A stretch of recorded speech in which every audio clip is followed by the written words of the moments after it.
రాజు P నారాయణి బంటుమిల్లి నుంచి వచ్చారమ్మా. వీళ్ళు కూడా పెళ్ళి 4 ఏళ్ళు అయింది. ఇర్రెగ్యులర్ సైకిల్స్, డేట్లు కూడా సరిగ్గా రావు. భర్త వయసు 35, భార్య వయసు 26 సంవత్సరాలు, పెళ్ళి 4 ఏళ్ళు అయింది.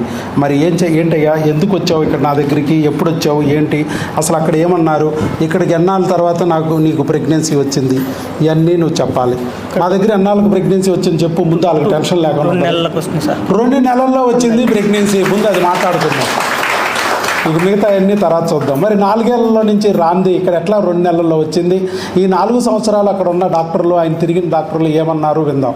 మరి 4 ఏళ్ళ నుంచి తిరుగుతున్నావు కదా చాలా చోట్ల, అక్కడ డాక్టర్లు ఏం చెప్పారు, నీకేం చెప్పారు? ఫస్ట్ 2 టైమ్స్ వచ్చింది సార్. 2 టైమ్స్ వచ్చింది. మ్యారేజ్ అయ్యాక సంవత్సరంలోనే ప్రెగ్నెన్సీలు 2 సార్లు వచ్చేసింది. ఒకసారి వచ్చింది సార్. ఒకసారి వచ్చింది, అది హార్ట్ బీట్ రాలేదని. హార్ట్ బీట్ రాలా, పోయింది. పోయాక మళ్ళీ కొంచెం అక్కడ డాక్టర్లను కలిసి సంప్రదిస్తే అక్కడ కొంచెం గ్యాప్ తీసుకుని మళ్ళీ ట్రై చేయమన్నారు. కొంచెం గ్యాప్ తీసుకోండి, లోపల ఉన్న క్రిములన్నీ, పురుగులన్నీ, అపార్ట్మెంట్లు, విల్లాలు కట్టుకోవాలి. అబార్షన్ చేశారు సార్. వాళ్ళు అబార్షన్ చేశారు.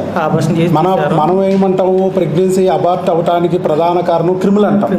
కాబట్టి ఇమీడియట్గా క్రిములను పట్టుకుని క్రిములకి మందులు పెట్టేస్తే ఆ క్రిములు వదిలిపోతాయి. దొంగలు పడినప్పుడే పోలీసులు వెళ్తే దొంగలు దొరుకుతారు, కానీ దొంగలు పడి వెళ్ళిపోయిన ఒక 6 నెలల తర్వాత వెళ్ళి దొంగలు ఎక్కడ ఉన్నారు, ఎప్పుడు వచ్చారు, ఎలా వచ్చారు, ఏం చేశారు అని చెక్ చేసుకుంటూ దొరుకుతారా? సార్. కానీ చాలామంది చెప్పేది ఏంటంటే, అబార్షన్లు అయినాయి అంటే ఒక 6 నెలలు గ్యాప్ తీసుకో, సంవత్సరం గ్యాప్ తీసుకో, 2 ఇయర్స్ గ్యాప్ తీసుకో. ఈ గ్యాపులు తీసుకుని ఏం చేయాలి, ఆ లోపల ఉన్న క్రిములు అపార్ట్మెంట్లు, విల్లాలు, కాలనీలు కట్టి ఇక ప్రెగ్నెన్సీ కూడా రానివ్వని పరిస్థితి తీసుకొస్తాయి. సరే, నీకు అక్కడ డాక్టర్ గారు వేరే చెప్పుంటారు కాబట్టి ప్రెగ్నెన్సీ పోవడానికి ఏం కారణం అని చెప్పారు ఆవిడ? హార్ట్ బీట్ రాలేదన్నారు సార్. హార్ట్ బీట్ రాలా? ఎందుకు రాలా హార్ట్ బీట్? అదేం చెప్పలేదు, ఊరికే రాలా అంతే, సరదాగా. హార్ట్ బీట్ రాలేదు, హార్ట్ బీట్ నేను రాను అని చెప్పి అయిపోయిందంట. తర్వాత మళ్ళీ లాగిద్దా ఎక్కడన్నా?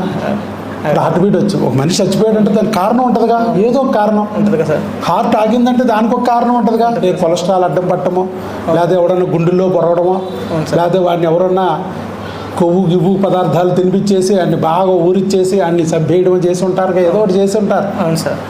సరైన వ్యాయామం లేకపోవడమో ఏదో ఒక కారణం ఉంటుంది, ఏమీ లేకుండా ఎందుకు పోతారు?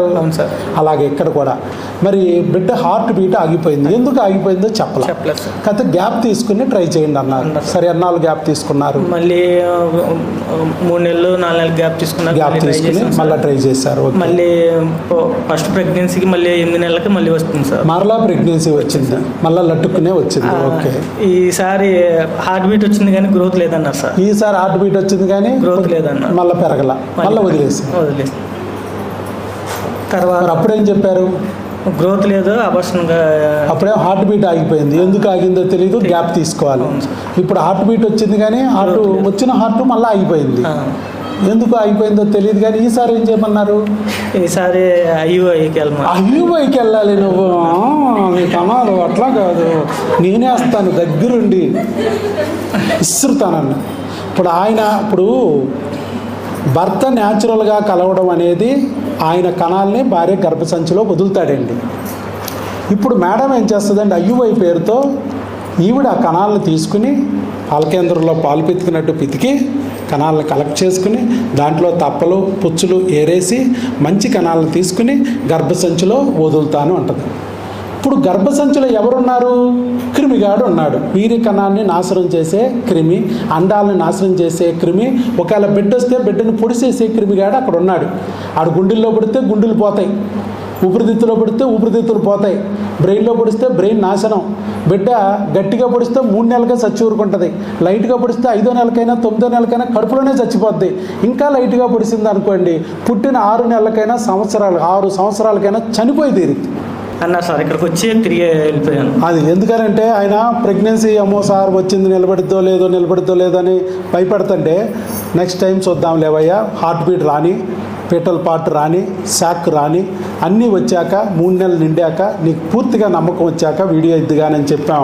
అప్పుడు వచ్చి మందులు తీసుకెళ్ళిపోయాడు, మందులు ఇచ్చాను. ఇప్పుడు చూడండి, single intrauterine live fetus seen in వేరియల్ ప్రజెంటేషన్ 13 weeks 4 days అంటే 4th month రన్నింగ్. ఇప్పుడు 4th monthలో వీడియో తీసుకుంటున్నాను. 4th monthలోకి వచ్చాడు. ఎప్పుడు లేదు ఇంతవరకు జీవితం, ఎప్పుడు వచ్చినా 2 నెలలకే పోయింది. మరి 4th మంత్కి రప్పించగలిగాం అంటే ఏంటి అర్థం? అప్పుడు ప్రెగ్నెన్సీలు వచ్చి పోయినాయి, మధ్యలో ప్రెగ్నెన్సీలు రాని పరిస్థితి. ఇప్పుడు అదే ప్రెగ్నెన్సీని 2 నెలల్లోపే తెప్పించేయడం, దాన్ని 4 నెలలు కూడా నిలపగలిగాం. ఇక ఎందుకంటే తర్వాత ఫస్ట్ 3 నెలల్లోనే ప్రెగ్నెన్సీలు అబార్షన్లు అవుతాయి, దానికి కారణం క్రిమి. 4th 5th మంత్లో అవకరాలు తీసుకొస్తాయి, దానికి కారణం క్రిమి. అందుకే నా దగ్గర వాడాలని చెప్పి భార్య రావక్కర్లేదు, భర్త వచ్చి మందులు తీసుకెళ్ళండి, ఆవిడకి ఏం స్కానింగ్ కావాలో ఏ బ్లడ్ టెస్ట్ కావాలో అవన్నీ అక్కడే చేయించుకురండి అని చెప్పాను. అలాగే ఆవిడకి చేయించేసి ఆ రిపోర్ట్లు తీసుకుని నా దగ్గర తీసుకురావడం, ఆవిడకి ఏదన్నా డౌట్ ఉంటే నాతో మాట్లాడించడం, తద్వారా ఆ మందుల్ని నా దగ్గర తీసుకుని వాడుకుంటూ ఉన్నారు. ఇప్పుడు 4వ నెలలోకి వచ్చేసింది కాబట్టి సెకండ్ మంత్ లో వచ్చినప్పుడు మీరు క్యాంప్కి వెళ్ళారు సార్. అయితే మంత్లీ ఇంజక్షన్ చేయించుకోవాలి, 11వ తారీఖు కంపల్సరీగా పడాలంటే 10వ తారీఖు వచ్చి టాబ్లెట్లు ఇచ్చుకెళ్ళిపోమన్నారు. ఫోన్ చేస్తే టాబ్లెట్ మెడిసిన్ తీసుకెళ్ళాం సార్. సో అలా చక్కగా మన మాట విన్నారు, టెస్టులు చేయించుకున్నారు, మందులు క్రిములకు వాడారు, జస్ట్ 2 మంత్స్లోనే ప్రెగ్నెన్సీ పొందారు. ఇప్పుడు మరి 2 సార్లు అబార్షన్లు 2 మంత్స్ లోపల పోయినా కూడా అలా అవ్వకోకుండా ప్రెగ్నెన్సీని నిలుపుకోగలిగారు మన మందులు వాడుకుంటూ. అది అబార్షన్లు ఎందుకు అవుతాయి, ఐయుఐలు ఎందుకు పోతాయి, ఐవీఎఫ్లు ఎందుకు పోతాయి, డోనార్లు ఎందుకు పోతాయి అంటే క్రిమి కాన్సెప్ట్. ఇది ఏ డాక్టర్ చెప్పడం లేదు. సగం టీకాతోనే క్రిములు పోతాయి సార్. సగం టీకాతోనే సగం దరిద్రం వదిలిద్ది సార్. మరి మనకి. కానీ చాలామంది టీకా గురించి భయపడుతున్నారు. ఇవాళ కూడా చాలామంది టీకా గురించి వణుకుతానే వేయించుకున్నారు. ఏంటో మరి పోతే వేయించుకోకపోతే ఈయన ఏమన్నా అంటాడేమోనని వేయించుకున్నారు. నా కోసం వేయించుకున్నట్టు ఉంటున్నారు ఇక్కడ. ఈ టీకా అనేది నేను తయారు చేసింది కాదమ్మా, 100 ఏళ్ల క్రితం భారతదేశంలో తయారైన టీకా. ఈ టీకా అనేది డాక్టర్ వైఎస్ బాబు ఒక్కడే ఇవ్వటం లేదు, నరేంద్ర మోడీ గారు, భారతదేశ ప్రధానమంత్రి గారు కూడా 15 సంవత్సరాల లోపు పిల్లలందరికీ టీకా వేయబడింది. అంటే కొన్ని కోట్ల మందికి టీకా వేయబడింది. అలాంటి టీకా నేను వేస్తున్నా. అలాగని మొన్న ఏదో స్కూల్లో వేస్తున్నారండి ఆడపిల్లలకి ఏదో హెచ్పివి వ్యాక్సిన్, అదే అండి ఇది కాదు. అది లేడీస్కి గర్భసంచి క్యాన్సర్ రాకుండా వేసే టీకా. ఇది నేను మగవాళ్ళకి ఆడవాళ్ళకి ఇద్దరికి గర్భిణీ రావడానికి, గర్భం రావడానికి, బిడ్డ పుట్టకోకుండా ఆపే క్రిములకి టీకా. అర్థమైందా? అది వేరు, ఇది వేరు. పైగా ఈ టీకా ఇక్కడ మనకు దగ్గరికి వచ్చి టెస్టులు చేయించుకునే వాళ్ళకి ఉచితం. ఫ్రీ ఫ్రీ ఫ్రీ టీకాతోనే వచ్చేసిన వాళ్ళు ఉన్నారు. అవును సార్. 42 లక్షలు 50 లక్షలు ఖర్చు పెట్టారు. అవన్నీ డబ్బులు తీసుకోకుండానే టీకాతో వస్తే నాకు బాధ అనిపిస్తుంది. మామూలు డాక్టర్ అయితే నాకు ఇక్కడ బాధ లేదు. అమ్మయ్య తొందరగా మేలైంది, తొందరగా గట్టెక్కారా పాపం, పోన్లే ఎన్నాళ్ళు బాధపడ్డారో అనుకుని మేము ప్రశాంతంగా ఉంటాం. అందుకే టీకాని మాత్రం ఎవరు వదలొద్దని మీకు కూడా చెప్పారు. టీకాతో కూడా వచ్చే వాళ్ళు ఉంటారమ్మ, టీకాని మాత్రం వదలొద్దు, ఖచ్చితంగా వేయించుకోండి. భార్యాభర్తలు ఇద్దరు తీసుకోవాలి. మీకు ఎన్ని ఐవీఎఫ్లు చేసినా, ఎన్ని ఆపరేషన్లు చేసినా, డోనార్లకు వెళ్ళినా, సరుగేట్లకు వెళ్ళినా రాని ప్రెగ్నెన్సీ అది శనిగాడైనా క్రిమిగాడు వల్ల అయ్యి ఉండొచ్చు. చేతిలో ముద్దన్న నోట్లోకి రానివ్వన్నట్టు బిడ్డని చేతిలోకి రానివ్వకోకుండా ఆపుండొచ్చు. ఈ క్రిమికి టీకా వేయించుకోగానే నీ బిడ్డ మళ్ళీ నీ చేతిలోకి వస్తుంది, ఆ క్రిమిగాడు పోతాడు అని చెప్పి చెప్పడం జరిగింది. చక్కగా మీరు కూడా చేయించుకున్నారు. అలాగే ప్రెగ్నెన్సీ కూడా వచ్చింది. డెలివరీ డేటు 7 ఫిబ్రవరి 2027. 7 ఫిబ్రవరి 2027లో బిడ్డ మీ చేతుల్లోకి రాబోతుంది అని ఇచ్చారు. పీటల్ హార్ట్ ఉంది, శాక్ ఉంది, యోగ్ శాక్ ఉంది, అన్నీ బాగున్నాయి, అన్నీ కూడా చక్కగా ఉన్నాయి. అలాగే మీకు ప్రెగ్నెన్సీ కూడా వచ్చి నిలబడింది. ఇంకేమైనా చెప్పాలా? నమ్మి అందరూ మందులు వాడండి. కంపల్సరీగా ఇక్కడ ఉన్న వాళ్ళందరూ కూడా తల్లిదండ్రులు అవుతారు, అందులో ఎలాంటి సందేహం లేదు. Very good.